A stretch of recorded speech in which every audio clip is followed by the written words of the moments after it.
Alright guys, I hope you have a glass of wine in your hand to hear this story. Next to me is a Silverface Fender Deluxe Reverb. This amplifier came from a local fellow.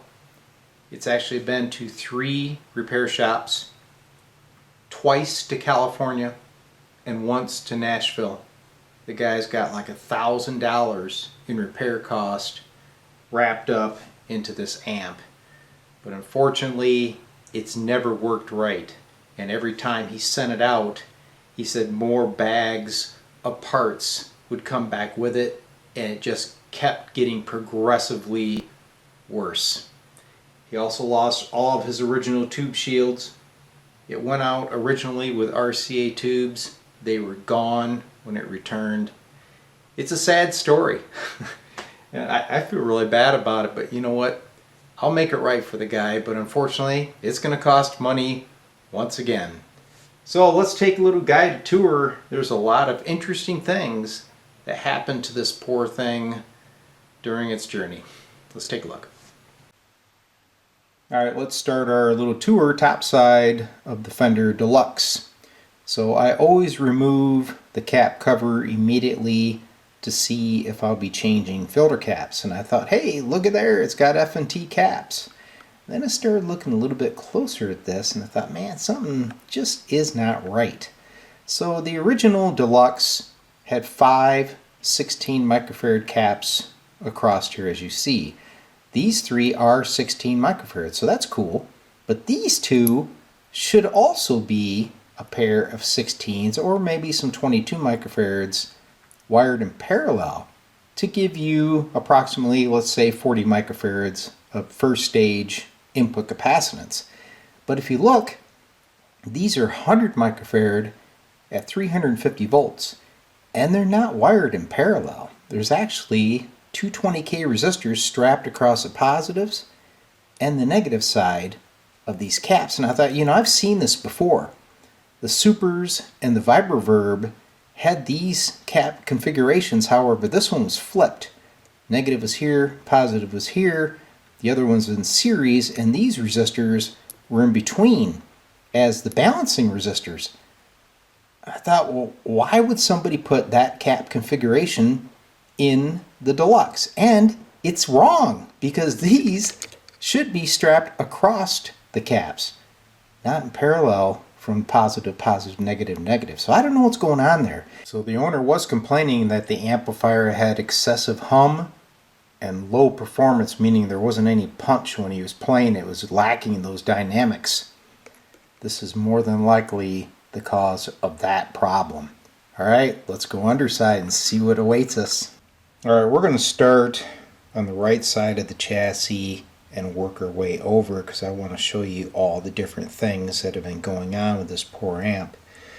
Alright, so the owner told me when the amplifier left, it used to have these original molded type tone caps. When you got it back, all of them were gone except for the grid coupling caps that are going to the output tubes.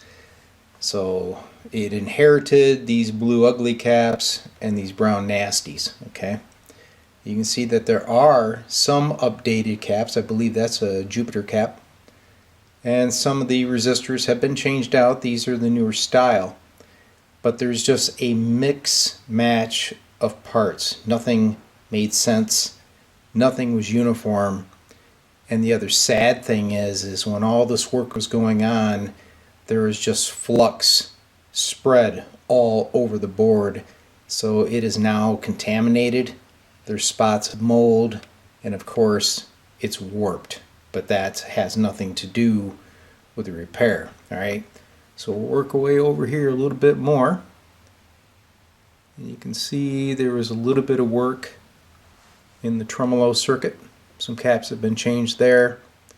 We've got some electrolytics in here.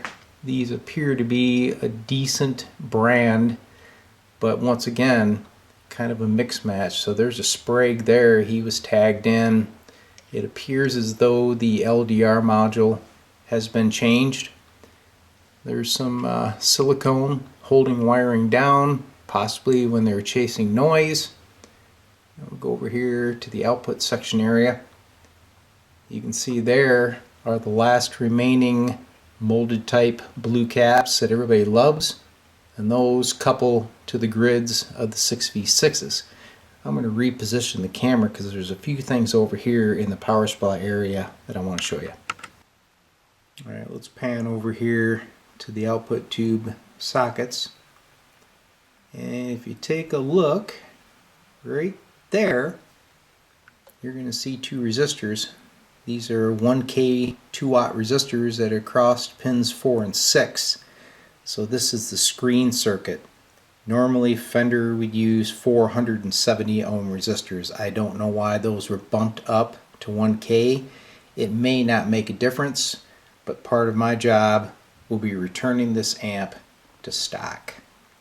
The other thing we're going to do, if you take a peek up here, you'll see the 200 ohm resistors that are used for the balancing circuit on the filament.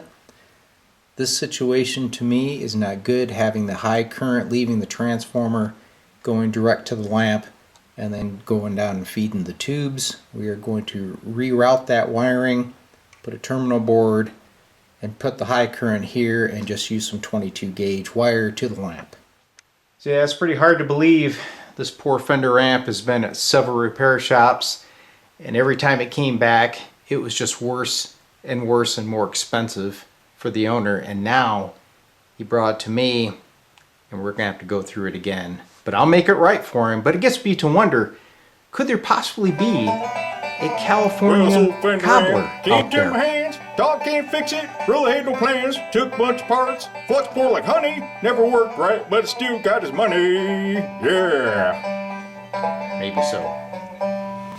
So see, I told you, it's probably a good idea to have a glass of wine when you hear the history about that poor Fender amp. But you know what? It is savable.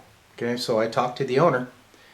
I explained to him I'm pretty much going to gut out everything, give him the proper configuration of filter caps, and I'm going to install a new eyelet board. And this one has the tone caps that he is missing.